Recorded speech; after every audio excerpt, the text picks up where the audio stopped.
claro, hay un único tema. Horacio Rodríguez Larreta, Silvia Los Penato, gracias por estar, gracias por venir y bueno, casi imposible hablar de otra cosa, ¿no? Imposible, la verdad que durísimo. Fue un día muy duro ayer.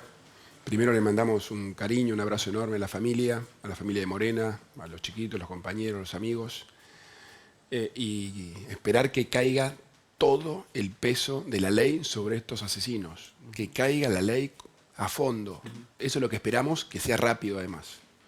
Pero por otro lado también dar un mensaje que podemos vivir sin miedo. No tenemos que resignarnos a esto. Yo entiendo hoy la angustia de toda la Argentina con esta situación, es difícil decir esto, pero podemos vivir sin miedo. Se puede mejorar. De hecho, lo digo porque lo hicimos en la ciudad de Buenos Aires. Hay que fortalecer la policía, hay que cuidar a los que nos cuidan, darle el equipamiento necesario. ¿Y se puede hacer a nivel nacional de la misma manera? Pero por supuesto que se puede. Es un tema de decisión política y actuar. Acá hay que pasar de los discursos, del hablar y el decir, a los hechos concretos, a los resultados. Y te digo bien claro cómo. El fortalecimiento de la policía empieza por el reclutamiento, que tiene que ser muy estricto, la entrada a las escuelas de policía. 2 años de capacitación, también a fondo, estricta, profunda. Equipamiento. Todos los policías tienen que tener, como en la Ciudad de Buenos Aires, su chaleco antibalas, su arma reglamentaria, su sistema de comunicación. Patrulleros que funcionen bien, con cámaras 360. Comisarías equipadas. Tecnología. El sistema de cámaras que tenemos en la ciudad, con el monitoreo acá cerquita en la Chacarita, con un buen sistema de mapa del delito para saber qué va pasando en cada esquina de la ciudad, un monitoreo del funcionamiento de la policía. Yo te puedo decir de mi teléfono en este minuto dónde está parado cada policía en la ciudad. Yo por eso quiero decirle a los argentinos que no nos resignemos. Podemos vivir mejor, podemos vivir sin miedo, en libertad. Decisión política firme y después tener un plan en detalle para avanzar, Bueno, actuar. pero cambios en las leyes, más allá de lo que tiene que ver con la seguridad en sí, cambios estructurales, ¿no? Como detener a una persona y que esa persona no vuelva a estar al otro día en la calle también, haciendo lo mismo. Eso que vos mencionás es el Código Procesal Penal, que es el que hoy te genera esta posibilidad de la famosa puerta giratoria. O sea, que cambiar el Código Procesal Penal, hay que cambiar el Código Penal también, que tiene más de 100 años, y hay que avanzar en la ley penal, en el régimen penal juvenil. Las 3 cosas. Por eso digo, avanzando, actuando, pasando del discurso a los hechos, podemos vivir mejor. Porque, a ver, Horacio, vos decías equipar a la policía. Perfecto, la equipamos con todo el equipamiento posible. Todo. Ellos detienen a todos los delincuentes, pero como decía Gabriela, entran y después salen. Son encubridores porque si los agarran con una moto no les pueden adjudicar el robo, sino el encubrimiento. La pena máxima es de 3 años. Con lo cual hay que modificar las leyes. Y ahí le digo a... Pero por supuesto, pero no pensemos que solo modificando las leyes vamos a mejorar algo. No, también están los jueces que tienen que interpretar la ley como corresponde. Por supuesto. Ahora, en la Ciudad de Buenos Aires, con las mismas leyes, en una acción de fortalecimiento de la policía, como te mencioné, punto por punto lo que hay que hacer, con las mismas leyes, bajamos el delito al mínimo en la historia. Tenemos el nivel de crímenes, que es el delito más duro, porque es la vida de la gente, más bajo de la historia. Obviamente, si además podemos mejorar las leyes, por supuesto, hay que actuar además con presencia del Estado en las zonas más vulnerables. Eso también es parte, la iluminación de la ciudad también es parte.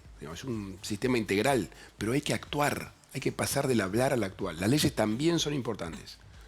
Y en eso Silvia tiene muchísima experiencia.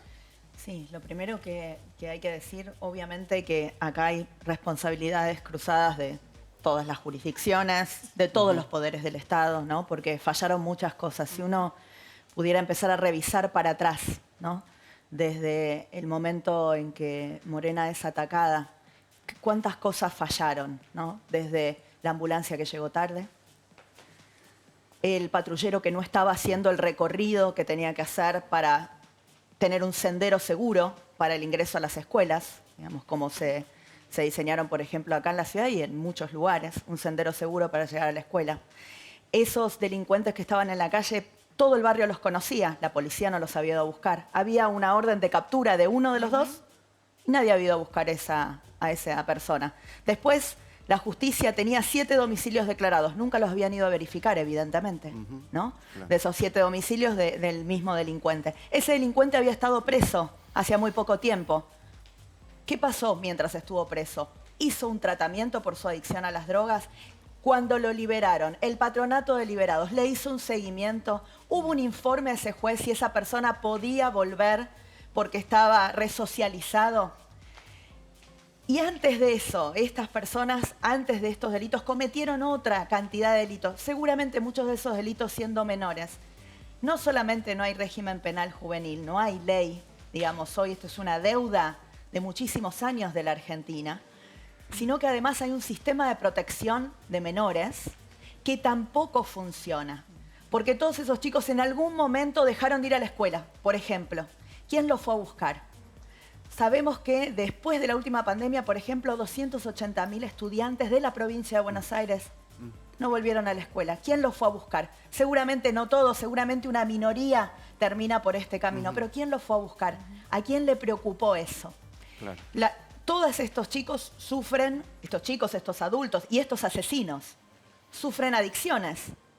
¿Dónde está el sistema para prevenir y para tratar las adicciones en la provincia de Buenos Aires? No existe. Ahora, Silvia, es Entonces, interesante ese punto porque está bueno, recién hablábamos de la ciudad, decía Horacio, y a nivel nacional, pero dentro de todo ese contexto hay una realidad por ahí especial que es la del conurbano, ¿no? Exacto. Donde la mayoría de la gente, por supuesto, es honesta, es laburante, trata de salir adelante como puede, con muchas dificultades, pero bueno, hay también una situación social, de densidad, por ahí de tejido pobreza. social roto. De pobreza, sí, sí, también.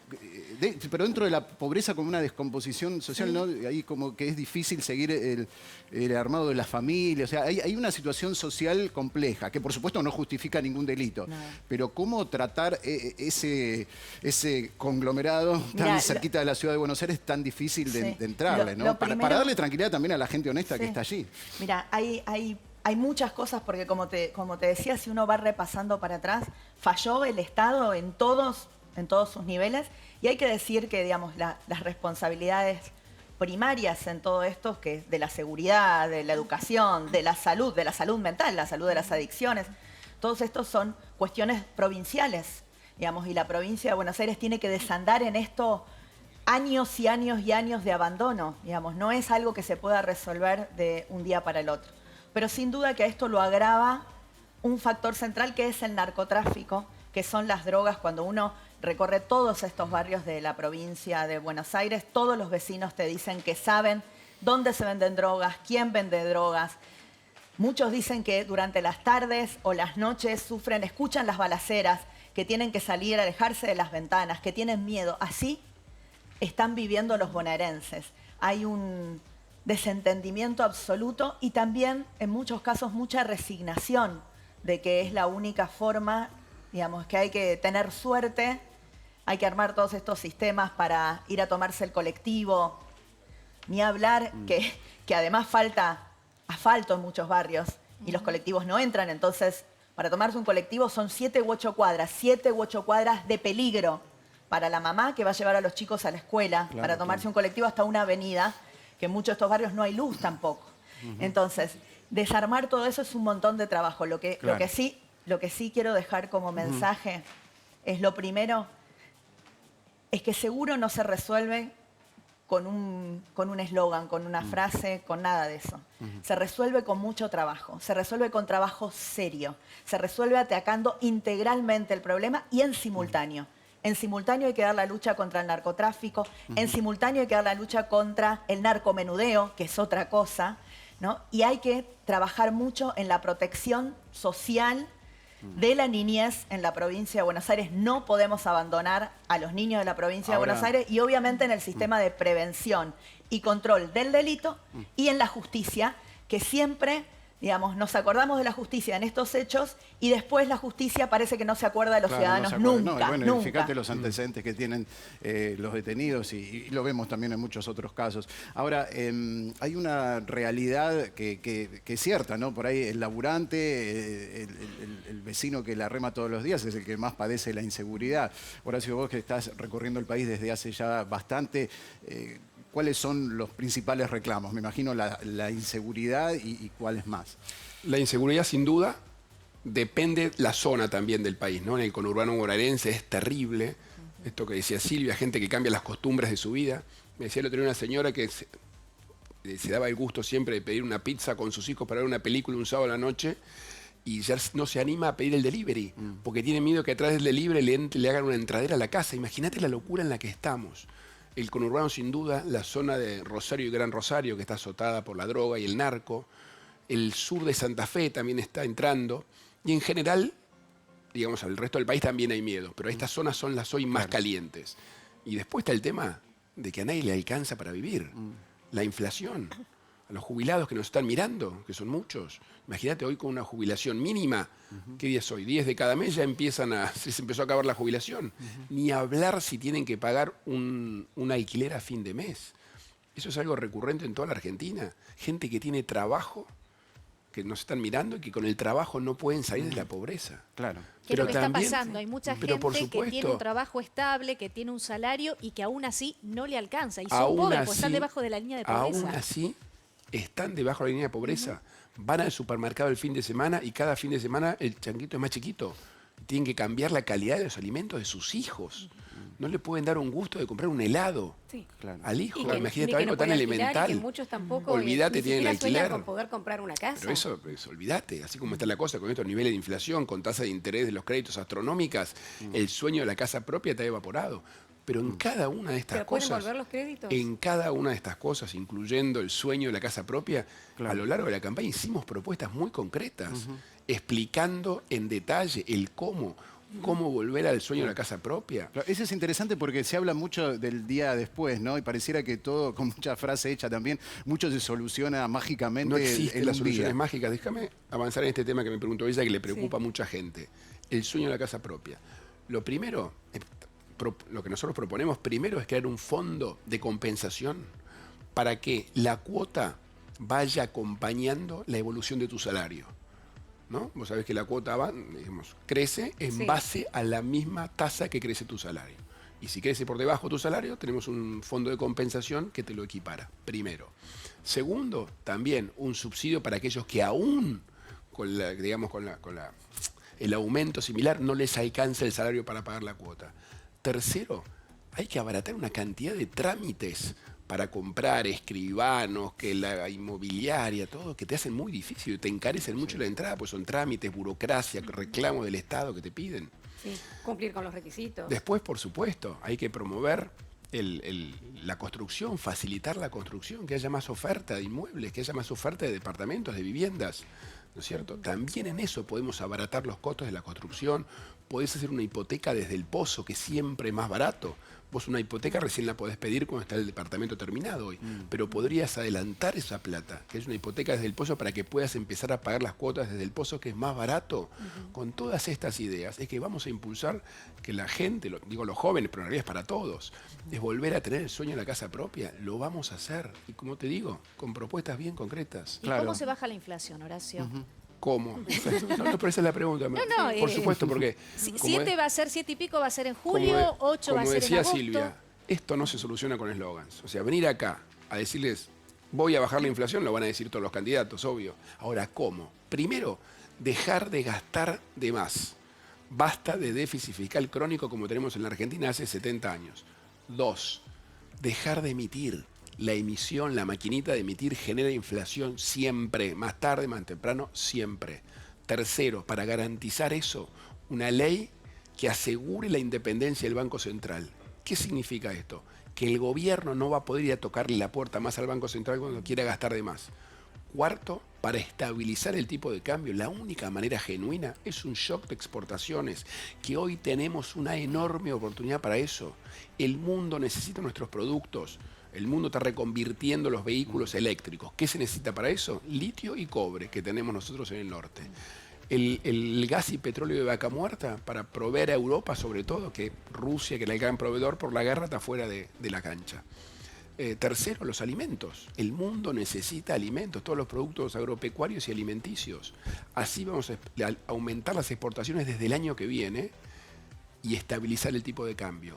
Y cuarto, una verdadera ley de defensa de la competencia, con tribunales independientes, profesionales de defensa de la competencia. Así es el cómo de cómo vamos a bajar la inflación. Bueno, y para terminar, ¿cómo va a ser el domingo? ¿Dónde van a estar? ¿Cómo van a seguir? El domingo va a ser juntos, de las 18. igual que el sábado, que el domingo, que el lunes y que siempre. Y el lunes, siempre ¿no? juntos. Imaginan el lunes. Juntos, porque para bajar la inflación y que los que nos miran tengan un salario digno de vuelta, una jubilación digna, tenemos que estar juntos. Para ganarle al kirchnerismo y derrotar la inseguridad y no tener que volver a sufrir situaciones tan dramáticas como la que estamos viviendo, tenemos que estar juntos. Por eso, a mí, a nuestro equipo, jamás nos han escuchado una crítica personal, una alusión, un agravio a nadie de Juntos para el Cambio. Jamás. Por más que otros lo hagan, nosotros jamás criticamos a nadie. ¿Por qué? Porque la unidad es lo más importante. Para sacar la Argentina adelante, para lo cual somos muy optimistas, tenemos que estar juntos. Acá se necesita trabajo, seriedad. Como decía Silvia, no es título, ¿no es cierto? Sí, yo digo, miren, para que nosotros podamos resolver la infinidad de problemas y la Argentina muy difícil a partir del 11 de diciembre, necesitamos tener un plan que tenga 3 tipos de consistencia. Primero, consistencia política. Nada de todo lo que queremos hacer se puede hacer sin leyes en el Congreso. Y para que haya leyes en el Congreso tiene que haber diálogo, tiene que haber acuerdo, tenemos que hablar de estos temas difíciles y tenemos que conseguir las mayorías. Sin mayorías no hay leyes, sin leyes no hay cambio. Consistencia política. Luego hay que tener consistencia técnica. No podemos seguir con la improvisación, con medidas, vamos a controlar los precios, mandando precios cuidados y con eso bajamos la inflación. No es serio. Los países serios hacen planes antiinflacionarios reales, programas en el tiempo, qué medida, en qué momento. Eso es en lo que estamos trabajando hace más de 2 años con el equipo que acompaña a Horacio Rodríguez Larreta. Y la tercera tiene que tener consistencia social, porque sabemos que cada cosa que vamos a tocar y que vamos a modificar tiene impactos en la sociedad. Hay que explicarle a la gente con mucha claridad cuáles son esos impactos y también cómo cada medida modifica y mejora la vida de las personas. Porque si no le cambia la vida a la gente, la verdad, el discursito, la batalla ideológica y todo eso no sirve para nada. La gente rápidamente se da cuenta que eso era verso, que era relato, y nosotros no queremos eso. Así que nuestra propuesta es, y les pedimos a los argentinos que con esa tranquilidad de que se puede vivir mejor en la Argentina vayan el domingo con esta ilusión. Nosotros nos estamos preparando y ojalá que podamos sacar este país adelante porque todos no queremos nunca más que pase lo que vimos ayer. Bueno, muchas gracias a ambos. Bueno, muchísimas gracias a ustedes por darnos la oportunidad de compartir con los argentinos cómo vamos a ir solucionando cada uno de los problemas y con esa convicción de que vamos a vivir mejores que les pedimos que nos acompañen con su voto. Bueno, muchas gracias. Gracias a ustedes. Buen Hasta día. luego. Buen día.